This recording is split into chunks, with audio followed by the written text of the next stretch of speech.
سلام عرض میکنم خدمت همه عزیزای دلم. برای اینکه وقت شما عزیزان رو نگیرم موضوعات ابتدایی رو سریع میگم و ازش رد میشم.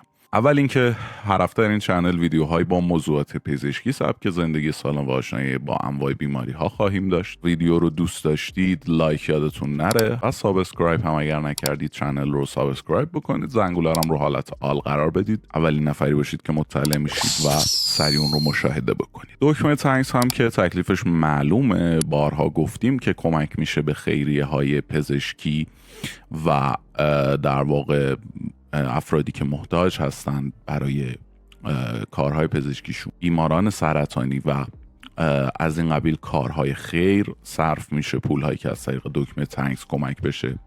اما خب یک سری از دوستان داخل کشور هم به صورت ریالی میخواستن کمک بکنن و نمیتونستن.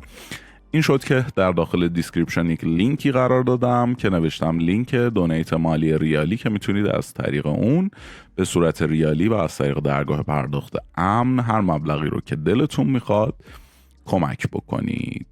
اما میپردازیم به موضوع ویدیوی امروز. ببینید، اولش رو با یه سوال مطرح میکنم. تا حالا شده که برای شما یک کسی که میشناسید پیش اومده باشه که وسط رابطه جنسیش بدون هیچ دلیل فیزیکی نوز از بین بره یا اصلا از همون اول هیچ نوزی شکل نگیره؟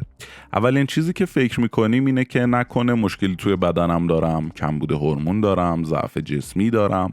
ولی در واقعیت عجیب تر از این حرف هاست و در این ویدیو میخوام بررسی بکنم که این رو بهتون بگم که شاید مغز شما عامل اصلی اختلال نوز باشه، نه بدن شما. یه تعریف اختلال نوز روانزاد داریم و تفاوتش با فیزیکی رو خدمتتون عرض میکنم. نوع فیزیکی مثل دیابت، بیماری‌های قلبی و مشکلات هورمونی هستن و نوع روانزاد که متاسفانه داره توی جوانهای سالم هم خیلی زیاد میشه. تستوسترون نرمال، رگ‌ها سالمن اما مغز سیگنال نوز نمیده. چرا؟ الان با هم دیگه میفهمیم. ببینید، استرس و اضطراب یکی از اصلی ترین دلایل اختلال نوز در مردان زیر 40 ساله. مخصوصا استرس از خراب کردن رابطه جنسی که در واقع یک اصطلاحی هم به انگلیسی داریم برای این بیماری. وقتی مدام به خودتون فشار میارید که نکنه نتونم، بدن وارد وضعیت جنگ و گریز یا فایت اور فلایت میشه و گردش خون از آلت دور میشه. اصطلاحی هم که در انگلیسی داریم برای در واقع این بیماری پرفورمنس انگزایتی هستش. اعتیاد به پورنو و تأثیر روی مغز. ببینید، دیدن زیاد پورنو مغز رو شرطی میکنه که فقط به محرک‌های مصنوعی واکنش بده.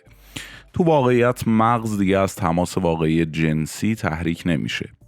اسم این پدیده هم در واقع هستش porn induced erectile یا PIED، در واقع porn induced erectile dysfunction که در واقع میشه اختلال نوز ناشی از اعتیاد به پورنو. هرچی که بیشتر پورنو ببینید، گیرنده های دوپامین مغز کنتر میشن و نیاز به تحریک قوی تر دارن تا نوز اتفاق بیفته و نتیجه چی میشه؟ رابطه واقعی دیگه تحریک کننده نیست. اما علائم اختلال نوز روانی چی هن؟ ببینید، اول صبح اگر نوز دارید اما موقع رابطه نه، توی رابطه با پارتنر خاصی دچار مشکل میشید، یا با خود ارضایی مشکلی ندارید اما با فرد واقعی مشکل دارید. اینا نشونه واضح روانی بودن مشکل اختلال نوزه. قبلا هم راجبش توضیح دادیم اما این دفعه خیلی ظریف‌تر و مو به موتر داریم توضیح میدیم براتون. اما راه حل ها چی هن؟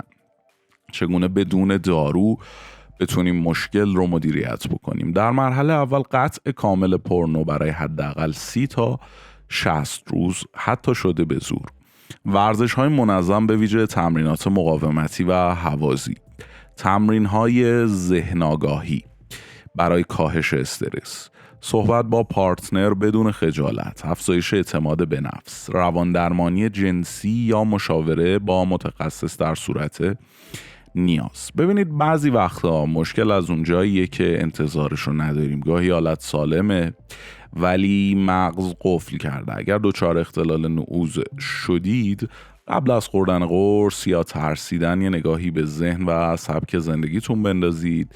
مغزتون رو اگر آزاد بکنید، بدن خودش درست کار خواهد کرد و مشکلی هم نخواهد بود.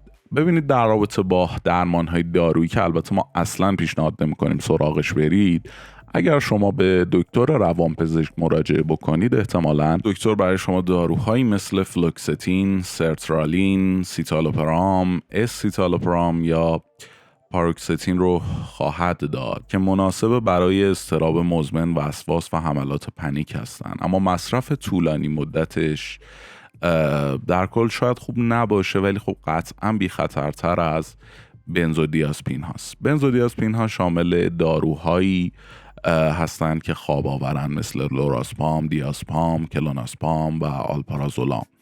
اینها در واقع اثرشون سریع اما وابستگی و تحمل دارویی میارن، خواب‌آلودگی میارن و توصیه نمیشه برای مصرف بلند مدت.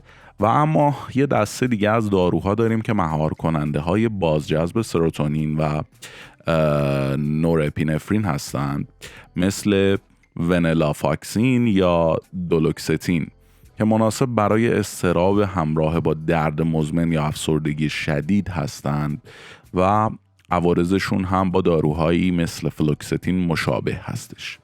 اما داروهای غیر بنزودیازپینی شامل بوسپیرون که ضد اضطراب با اثر ملایم و بدون اعتیاده، شروع اثرش 2 تا 4 هفته است، مناسب برای اضطراب مزمن خفیف تا متوسط هستش.